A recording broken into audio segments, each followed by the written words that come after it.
Mais qu'est-ce que c'est que cette odeur de brûlé? Eh bien, vois-tu, je viens de nous installer une cheminée. J'ai toujours rêvé d'en avoir une les soirs d'hiver Oh pour là là, se mais non, réchauffer. mais... Bah là, je suis plutôt refroidi. Lorsqu'on rénove son habitat, on pense souvent confort, économie d'énergie, mais attention au risque incendie.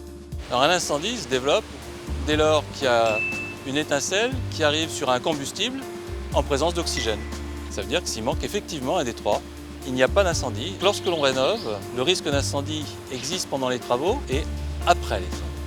Dans la majorité des cas, les travaux de rénovation se passent bien.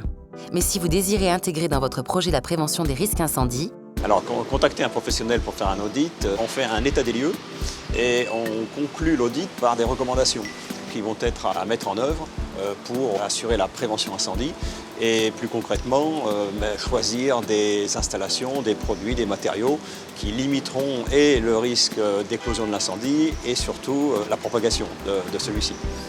pendant l'élaboration et l'exécution de vos travaux, ayez donc bien en tête les risques majeurs de départ d'incendie.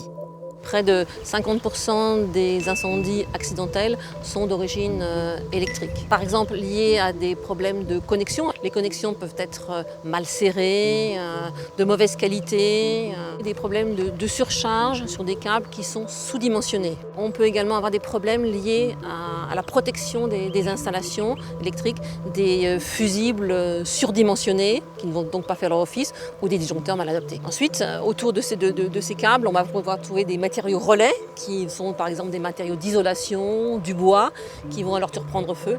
Et c'est comme ça qu'on va finalement avoir une propagation du câble électrique vers les matériaux combustibles et vers l'ensemble de l'habitation.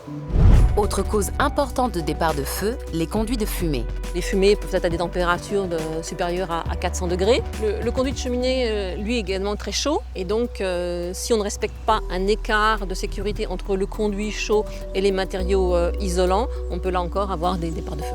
Enfin, pendant les travaux à proprement parler, lors des travaux de rénovation, on peut être amené à utiliser des solvants, des diluants pour les peintures. Et la plupart de ces produits sont inflammables à température ambiante, comme par exemple le wet spirit. Lors des travaux par point chaud, on émet des particules incandescentes qui peuvent mettre le feu à des matériaux combustibles qui se situent dans l'environnement immédiat. en ce qui concerne les travaux sur les installations électriques ou les installations liées au chauffage, il est recommandé de faire appel à un professionnel. Lorsqu'on rénove une installation électrique, il est indispensable de faire appel à un professionnel et de respecter les éléments de la réglementation qui protègent les circuits, qui évitent donc les courts-circuits et qui évitent l'ensemble des arcs électriques qui peuvent être effectivement l'étincelle qui génère à proximité d'un produit combustible en présence d'oxygène un incendie.